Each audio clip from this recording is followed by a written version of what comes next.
मुश्किलात तुम कर आई मगर सान मंजिल सही तरफस पकान सू बनान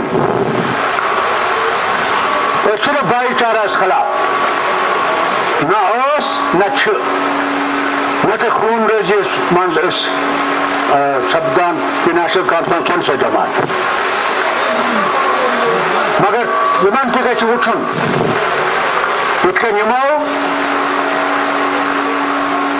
कहो रेतो पत 7 हद ज्यादा किसान मूद इन पे सो बे किसानन हज वापस नीन तुम 3 बिल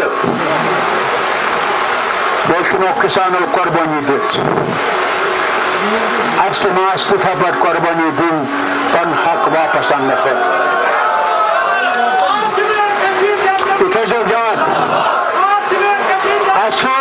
वादो कर्मुत कि 3 तो 7 तो 5 अनावस वापस ये रियासत अनावस वापस या कुर्बानी दिन तथ तैयार इसे घबराउन वन खबरकार ये हो तो वन चाह सिर्फ यो कह तमिस खुदायस थापास कर्मच हिम्मत आसस उम्मीद आसस कि बह सही वत पे इंशाअल्लाह इस गो कामयाबी सत वन पान वन थवन इत्तेहाद तो इतफाक बड़ा जरूरी इत्तेहाद तो इतफाक थवन लोकन लोकन इन जोड़न मन बन जमात जमात बन ये सारी ये रज लमो इकवट तेली तरो अपोर जरूरी इसलिए घबराउन बनान दलील बनान रात बोर्ड साहब बनान दिल्ली मंज टूरिज्म बदलो। शेख मोहम्मद अब्दुल्ला की 116वीं जन्मवर्षी पर आज नेशनल कॉन्फ्रेंस ने एक कन्वेंशन श्रीनगर में किया। सबसे बड़ी तकरीब यहां पर उनकी मज़ार पे हुई, जहां पर शुरुआत में उनकी तरफ खराज अकीकत भेजा गया और उनके साथ साथ फातिहा पढ़ी गई। उसके बाद नेशनल कॉन्फ्रेंस के president vice president doctor Farooq Abdullah और उमर अब्दुल्ला ने यूथ कन्वेंशन से खिताब किया। खिताब में सेंट्रल गवर्नमेंट पर काफ़ी तनकीद की गई है, काफ़ी निशाने साधे गए हैं और सबसे ज़्यादा निशाना होम मिनिस्टर अमित शाह पे साधा गया, जिन्होंने रिसेंटली अपने एक बयान में कहा था कि जम्मू कश्मीर के अंदर आज़ादी इस कदर है कि आज से पहले कभी नहीं थी। 370 तब भी था और 370 जाने के बाद भी जिस तरह के हालात हैं उनमें साफ डिफरेंस देखने को मिल रही है। जवाब में डॉक्टर फारूक अब्दुल्ला ने कहा है कि किस तरह की आज़ादी जम्मू कश्मीर में 370 के बाद आई है वो ऑन फील्ड नजर आ रही है। उन्होंने एग्जाम्पल की तरह से जम्मू कश्मीर के हैदरपुरा में हुए एनकाउंटर में मारे गए 3 लोगों की बात की और कहा कि इतनी आज़ादी है कि लोगों को अपनी लाशों के लिए जिद्दोजहद करनी पड़ी। वहीं दूसरी तरफ कई सारे मीडिया हाउसेज जिनकी शिकायत पिछले कई समय से यह आ रही थी कि उन पर एक तरह की कदगन लगाई जा रही है, उनका भी एग्जाम्पल कोट करते हुए डॉक्टर फारूक अब्दुल्ला ने कहा कि जम्मू कश्मीर के अंदर इस तरह की आज़ादी पिछले कई सालों से मांगी जा रही थी, शायद जो जम्मू कश्मीर को होम मिनिस्टर दे रहे हैं। वहीं दूसरी तरफ उन्होंने डेवलपमेंट के नाम पर जिस तरह के दावे किए जा रहे हैं उन दावों पर भी कई तरह के सवाल खड़े किए और कहा कि जम्मू कश्मीर से 50,000 नौकरियों का वादा किया गया था, वो 50,000 नौकरियां भी आज तक कहीं पर नजर नहीं आ रही है। यानी एक तरह से जहां जम्मू कश्मीर के अंदर राजनीतिक गतिविधियां लगातार जारी हैं, केंद्र सरकार में भी जम्मू कश्मीर का नाम हर रोज सामने आता है। अब यह अंदाजा लगाया जा सकता है कि आने वाला समय किस तरह से जम्मू कश्मीर के लिए क्रूशियल है, क्योंकि इलेक्शंस की अब एक बड़ी प्रेडिक्शन लगाई जा रही है। होम मिनिस्टर अमित शाह ने एक कन्वेंशन में यह भी कहा है कि जम्मू कश्मीर के अंदर सबसे पहले डिलिमिटेशन की रिपोर्ट आएगी, फिर उसके बाद इलेक्शन होगा, फिर उसके बाद जाकर कहीं हम स्टेटहुड का सोचेंगे, क्योंकि ये बात हम लगातार कर रहे हैं और वो लोग जो लगातार पहले स्टेटहुड की बात कर रहे हैं वो एक नए पॉलिटिकल कॉन्फ्लिक्ट को उजागर करना चाहते हैं। कैमरामैन खान मुदस्सिर के साथ अमजद खान की रिपोर्ट। जम्मू कश्मीर के अंदर राजनीति के 2 भाग हो चुके हैं। एक भाग जो मेन स्ट्रीम पार्टीज का है, जिसमें नेशनल कॉन्फ्रेंस, पीडीपी, कांग्रेस की बात करें वो एक तरफ लड़ रहे हैं। वहीं दूसरी तरफ विरोधी दल की अगर बात करें तो भाजपा को सबसे बड़ा विरोधी अभी जम्मू कश्मीर में माना जा रहा है। आप कांग्रेस के गुलाम नबी आजाद की बात करें, national conference president, vice president की बात करें, लगातार जब भी कोई बयान सामने आ रहा है तो उसमें भाजपा का नाम सामने आता है और पिछले 3 साल में जितना भी काम जम्मू कश्मीर में हुआ है उस पर बड़ा निशाना साधा जाता है। हमारे साथ भाजपा के स्पोक्सपर्सन अल्ताफ ठाकुर मौजूद हैं, जो जम्मू कश्मीर के कश्मीर प्रोविंस के सीनियर लीडर भी हैं। सर, आपसे जानना चाहूंगा कि इतनी नफरत आखिर किस वजह से है? क्योंकि सबसे बेसिक अगर देखा जाए, बात जब भी आती है धारा 370 की होती है और उसके बेसिस पर जितना निशाना साधा जा सके वो भाजपा पर साधा जा रहा है। पिछले कुछ दिनों से हम लोग देख रहे हैं कि उमर अब्दुल्ला की बात करें, वो पुंछ, डोडा, राजौरी, जम्मू जाकर के भी निशाने साध रहे हैं डेवलपमेंट के नाम पे। कश्मीर आने के बाद 370 के नाम पे लगातार निशाना साधा जा रहा है। और जिस तरह से आज फारूक अब्दुल्ला साहब ने भी बयान दिया कि किसानों की तरह बेशक कुर्बानी देनी पड़े, शायद आने वाले समय में वो भी करना पड़ेगा। किस तरह से देखते हैं आप इन राजनीतिक एक्टिविटीज को जो अभी कश्मीर में चल रही है इनका? देखिए, नफरत नहीं है। जो चाहे गुलाम नबी आज़ाद साहब, चाहे फारूक साहब या चाहे उमर साहब या महबूबा जी जो स्टेटमेंट्स दे रहे हैं या जिस तरह से उनकी बॉडी लैंग्वेज होती है, मैं इसको नफरत नहीं समझता हूँ, मैं इसको दर्द मानता हूँ। जो दर्द गुलाम नबी आज़ाद साहब के दिल में है, जो फारूक साहब के दिल में है, जो महबूबा जी की, ये वो दर्द है कि जो कुर्सी से ये दूर रह गई। क्योंकि कांग्रेस ने 65 साल तक हिंदुस्तान में रूल किया और 65 साल तक उन्होंने लोगों के क्या दिया, लोगों ने उसी को आधार बना के मोदी जी को जब पहली बार चुन लिया और जब उनका पैटर्न ऑफ गवर्नमेंट उन्होंने देखा था, दूसरी बार उससे भी बड़ी बहुमत 300 पार करके उन्होंने मोदी जी को कामयाब बनाया। और यही सेम जो यहाँ जम्मू कश्मीर में, क्योंकि 65 साल तक हम भी खानदानी राज के तले दबे रहे, जम्मू कश्मीर की आवाम भी और हिंदुस्तान की आवाम भी। अब जब लोगों ने उखाड़ फेंक दिया इस खानदानी राज को, इस डायनेस्टी रूल को, ये वही दर्द है। कल तक ये मानते थे कि ये हमारा जागीर है जम्मू कश्मीर या हिंदुस्तान, चाहे वो नेहरू फैमिली, गांधी फैमिली का हो या अब्दुल्ला फैमिली का या मोहम्मद फैमिली। अब लोगों ने एकदम उखाड़ फेंका। जो पॉलिटिक्स है, पॉलिटिक्स चेंज हो गई।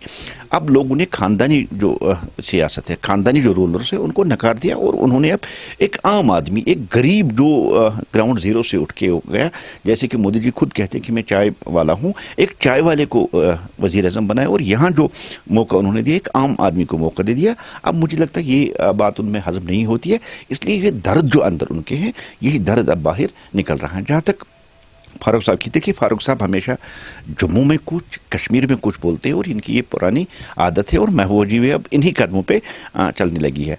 आज जब फारूक साहब ये स्टेटमेंट फारूक साहब का था कि हमें भी तैयार होना चाहिए फार्मर्स की तरह, लड़के हम भी कुर्बानियाँ देंगे। 65 साल तक इन्होंने 370 और ऑटोनॉमी का नारा देकर यहाँ लोगों को गुमराह किया और 65 साल के बाद जो इलीगल तरीके से यहाँ 370 या लाया गया था, उसको हटा दिया गया, जायज़ तरीके से देश ने हटा दिया।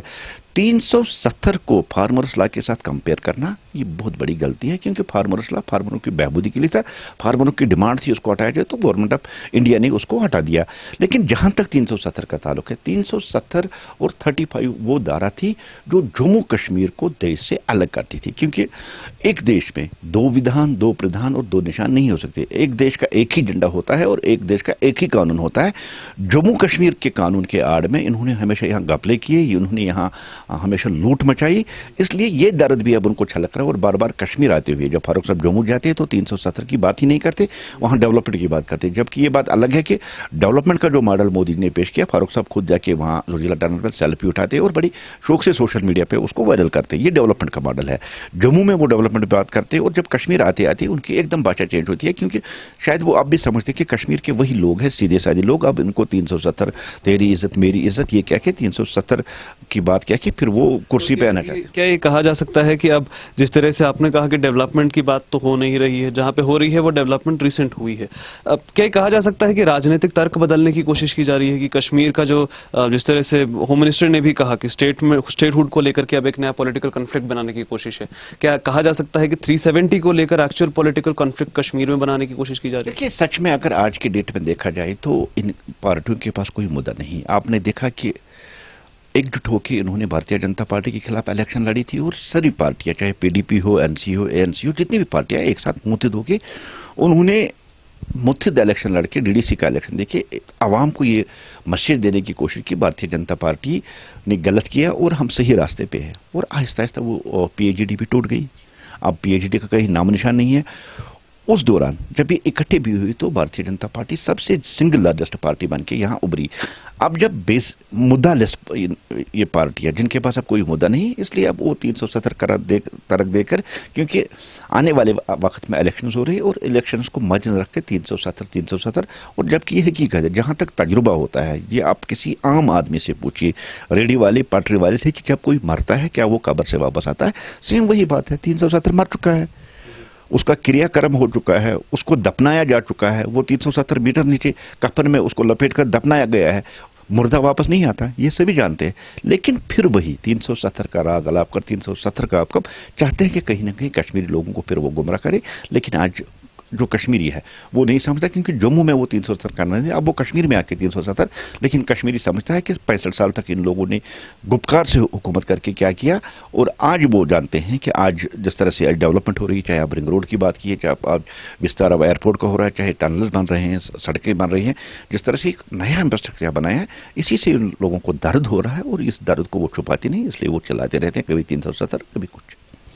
तो राजनीतिक गतिविधियां जो हैं जम्मू कश्मीर में लगातार जारी है। कश्मीर का मौसम यूं तो आज ठंडक की तरफ जा रहा है, लेकिन राजनीतिक गलियारों में गर्मी पूरी देखने को मिल रही है। जहां एक तरफ फारूक अब्दुल्ला कहते हैं कि लड़कर 370 वापस लेंगे, वहीं दूसरी तरफ आपने अल्ताफ साहब का भी बयान सुना कि 370 एक लाश है जिसको वापस जिंदा नहीं किया जा सकता। कैमरामैन खान मुदस्सिर के साथ अमजद खान की रिपोर्ट। मेरा नाम आनिफा है, मेरी एज 19 इयर्स ओल्ड है, मैं डलगेट में रहती हूँ। ये बुक एक कलेक्शन है जिसमें पोइम्स और कपलेट्स है जो मैंने पिछले 6 साल से लिखे हैं। ये बुक एक मिक्सचर है, collection of poems and couplets. और जब से हम लोग आजकल देख रहे हैं लोग go into drugs and all, लेकिन आजकल ये भी ट्रेंड देख रहे हैं कि पोएट्री के थ्रू या राइटिंग के थ्रू लोग एक रास्ता बाहर निकाल रहे हैं खुद के लिए, एक तो पहले खुद को एक कहीं पर खड़ा करने के लिए और साथ साथ इन एक्टिविटी से भी गुजरने के लिए। किस तरह से देखते हैं आप इन एक्टिविटीज़ को, कितना ज़रूरी है कि एक शख्स जो अपने थॉट्स को बाहर रखे ताकि वो किसी तरह की गलत एक्टिविटी में। एग्जैक्टली, मोस्टली क्या होता है जब इंसान टीन एज में होता है तो अपने जो लफ्ज़ है वो किसी को बोल नहीं पाता। मेरा एक कोट इसमें है, writing is far better than saying. अगर इंसान अपने इमोशंस को पोर आउट करे एक कलम के ज़रिए वो बहुत बेहतर है। ड्रग एडिक्शन से मुझे बुक किताबों का एडिक्शन है। हर एक इंसान के लिए मेरा ये है कि please take drugs of books. अगर इंसान बुक को ड्रग एज अ ड्रग लेगा तो बहुत अच्छा रहेगा, उसके लिए भी, उसके दिमाग के लिए भी और जहनी हालत के लिए भी। तो जिस तरह से आपको बताऊं कि मौसम ने एकदम से करवट बदली है। वहीं पर अगर हम ज़िला डोडा की बात करें, ज़िला डोडा के अंदर भी ठंड काफ़ी ज़्यादा हो चुकी है। पहाड़ी इलाकों में हम देख रहे हैं कि बर्फ़ भी पड़ी है, जिसका असर साफ तौर पे कहीं ना कहीं शहर के अंदर भी देखने को मिल रहा है। ठंड काफ़ी ज़्यादा देखने को मिल रही है। कुछ मकामी लोग भी हमारे साथ मौजूद हैं, अलग अलग गाँव से लोग आए हैं, इनसे बातचीत करते हैं।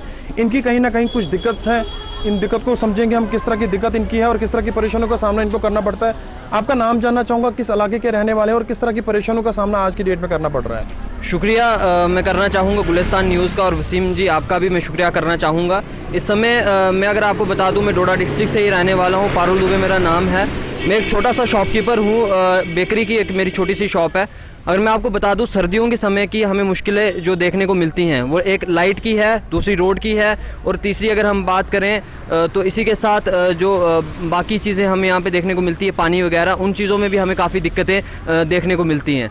अगर मैं आपको बता दूं तो सबसे ज़्यादा हमें लाइट की बहुत ज़्यादा मुश्किल यहाँ पे हमें देखने को मिलती है। कहा जाता है चिनाब वैली में कहीं सारे जो प्रोजेक्ट हैं हमें देखने को मिलते हैं, लेकिन उसके बावजूद भी डोडा डिस्ट्रिक्ट या चिनाब वैली में हमें यहाँ पे लाइट बिल्कुल भी देखने को नहीं मिलती। इसके अलावा भी हम देखते हैं हिली एरियाज़ में, जैसे देसा का इलाका है, वहाँ पे अभी भी कुछ जगहों पे लाइट नहीं पहुँचाई गई है, सड़क नहीं पहुँचाई गई है। बेसिक चीज़ों के लिए उन लोगों को आज भी तरसना पड़ता है। सर आप देसा की बात कर रहे हैं, देसा काफ़ी दूर है और वहाँ पे अभी तक कोई लाइट की सुविधा नहीं पहुँचाई गई है। मैं आपको सिर्फ डिस्ट्रिक्ट डोडा की बात कर रहा हूँ और टाउन एरिया की बात कर रहा हूँ, जहाँ पे अभी भी लाइट जाती है और कोई पता नहीं लगता है। क्योंकि कल के दिन की अगर मैं बात करूँ, कल के दिन भी सुबह की लाइट गई हुई थी और शाम के समय लाइट आई थी। मैं एक छोटा सा शॉपकीपर हूँ, मैं आपको बता चुका हूँ, एक बेकरी की मेरी शॉप है। कम से कम 15 या 20 हज़ार का नुकसान सर कल के डेट में मेरा हुआ है। जो मेरा मैदा वेस्ट हुआ है वो कल के दिन सिर्फ लाइट की वजह से वेस्ट हुआ है, और पीडी डिपार्टमेंट की वजह से इनकी जो खामियां है वो एडमिनिस्ट्रेशन और इनकी खामियां है, सरकार की खामियां है, जिनकी वजह से इतना नुकसान एक आम इंसान को उठाना पड़ रहा है सर्दियों के टाइम। तो क्या बताना चाहोगे, एडमिनिस्ट्रेशन को किस तरह के कदम उठाने चाहिए? सर कदम हर बार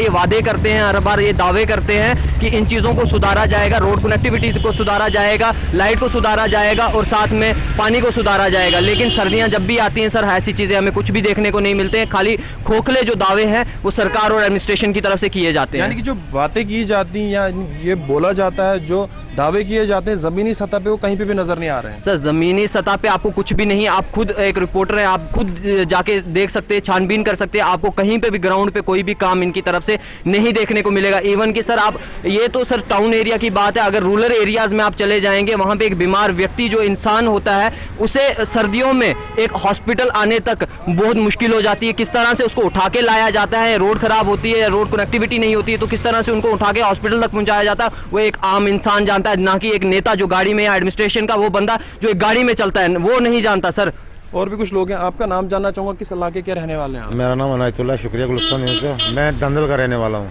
कासीगढ़ तहसील पड़ती है हमारी डिस्ट्रिक्ट डोडा। तो किस तरह की परेशानियों का सामना खास करके सर्दियों में करना पड़ता है? सबसे पहले हमको बिजली की परेशानी बहुत है। हमने पहले मीडिया में दिया था, मीडिया वाले लिए थे, उनको रिपोर्ट की थी, पोल गिर गए, वो तो नुकसान हो गया। ये बिजली वाले बोल रहे हैं कल पोल लगा के देंगे आपको, 8 पोल लगने थे। बाद में 2 साल हो रहे, कोई पोल नहीं है, कुछ नहीं है। जब इलेक्शन आते हैं दौड़ के आते हैं, वोट लिया, बस बाद में नजर नहीं आते कहाँ जाते कहाँ नहीं। तो कभी कंसर्न डिपार्टमेंट से बात नहीं की या हायर अथॉरिटी से, डिप्टी कमिश्नर से कभी बात नहीं की? कई बार डीसी साहब के पास हमने रिक्वेस्ट की, डीसी साहब ने बोला हाँ जी आप आपको कल कर देंगे, परसों कर देंगे, वो कहो है नहीं। इलाके की आबादी कितनी है आपके इलाके की? हमारे इलाके के बाद ये है कोई 10-15 हज़ार। तो सबको इसी तरह की दिक्कत आ रही है? हाँ, कई गाँव हैं जिसमें पोल ही नहीं है, लकड़ी के पोल लगाए वो टूट जाते हैं बर्फ में, 8-8 दिन बर्फ ही नहीं होते पोल ही। क्या करें? अपील क्या करेंगे? वो लगाएं, गवर्नमेंट का ये फर्ज बनता है, जब वोट मांगने आते हैं हम सब कुछ करके देंगे, बिजली देंगे, पानी देंगे, पहले यही दावे करते हैं, बाद में जब वोट लिए तो बाद में नजर नहीं आते हैं। तो साफ तौर पे सुना आपने, हम और किसी चीज़ की बात नहीं करेंगे, हम बेसिक चीज़ों की बात करेंगे जो इलाकों के अंदर अभी तक पहुंची नहीं है, चाहे वो सड़क हो, बिजली हो या पानी हो। डोडा के कुछ ऐसे इलाके हैं जहां पे इस तरह की दिक्कत लोगों को झेलनी पड़ रही है। साफ तौर पे सुना आपने, जब भी बर्फ़ पड़ती है ये सारी चीज़ें जो है इनको झेलनी पड़ती है, इनको कहीं ना कहीं इन सब चीज़ों को दिक्कत आती है। अब देखना ही होगा कि सरकार, एडमिनिस्ट्रेशन किस तरह का कदम उठाती है। और आज गाजीपुर में बाज़ाब्ता तौर पर ड्रग्स के खिलाफ मुहिम छेड़ रही है और आप देख सकते हैं तस्वीरों में दिखाना चाहूंगा कि बाज़ाब्ता तौर पर पीपल्स मूवमेंट पार्टी जो है उनकी जानिब से ड्रग्स के खिलाफ जो है वो कहीं ना कहीं रैली निकाली जा रही है। और तस्वीरों में दिखाना चाहूंगा कि ये पार्टी जो है बाज़ाब्ता तौर पर ड्रग्स नशे के लत में जो नौजवान फंसे हैं उसके खिलाफ जो है मुहिम कहीं ना कहीं छड़ी गई। हमारे साथ बात करने के लिए मौजूद है डॉक्टर साहब, आपका खैर मकदम। ये बताएं कि एक पहले आपका ये अंदर कन्वेंशन था, उसके बाद रैली निकाली गई, ये किसके खिलाफ है उस पर बताएं। देखिए, हम इसमें ये पैगाम देना चाहते हैं पूरी जम्मू कश्मीर की आवाम को और यहाँ की सरकार को भी कि यहाँ जो ड्रग इस वक्त आम है, जो मंशियात दिन ब दिन फैल रही है, इसको रुकाएं, जिसकी वजह से हमारे जवान उसमें लथपथ होकर एक जवान नस्ल खराब हो रही है। हम नस्ल को और माशरे को खराब नहीं होना देना चाहते हैं, उसी के खिलाफ हमने आज ये रैली यहाँ निकाली है। तो लोगों का कितना सपोर्ट मिल रहा है? माशाल्लाह, आपने देखा लोगों का हुजूम है। आप देखिए,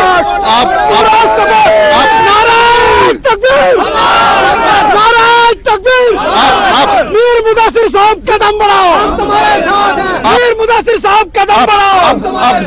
आप देखो बर्फबारी हो रही है, कितनी सर्दी है, लेकिन इतना लोगों का हुजूम ये एक पैगाम दे रहा है कि हम हर गलत चीज के साथ नहीं है, हम असलियत के साथ हैं, हक के साथ हैं, इंसाफ के साथ हैं और मंशियात का हम कला कमा करना चाहते हैं, उसके लिए निकले। उन्होंने कहा कि मंशियात का कला करने के लिए अब सियासी पार्टियां जो हैं वो वजूद में आई हैं और बाज़ाब्ता तौर पर कौमी इशारा पर एक जलसा, ये रैली निकाली गई है जो बिल्कुल मंशियात के खिलाफ की जा रही है। जो कि 24/7 के लिए मैं ग्राउंड जीरो से तनवीर वानी।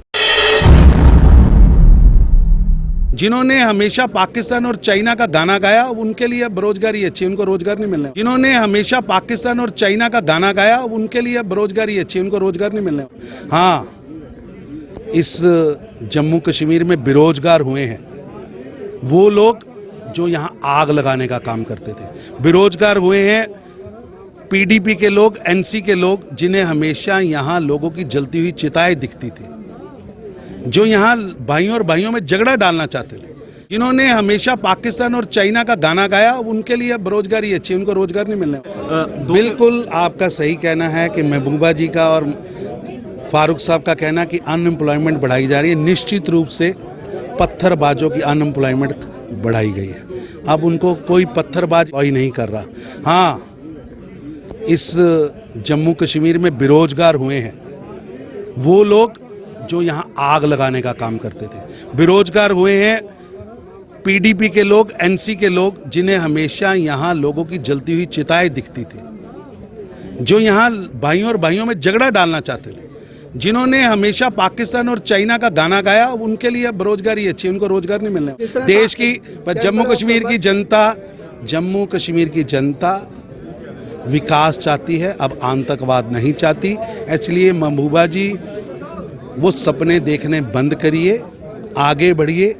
जम्मू कश्मीर बहुत आगे बढ़ चुका है, अब रुकने वाला नहीं। सर, बातचीत करने के लिए जम्मू कश्मीर प्रभारी है, इनसे बातचीत में पहुंचे हैं। सर, किस तरह से देखते हैं आज हैं, और कई ऐसे नेता हैं अभी भी कहते हैं कि जम्मू कश्मीर में विकास नहीं हो रहा, अनएम्प्लॉयमेंट बढ़ती जा रही है।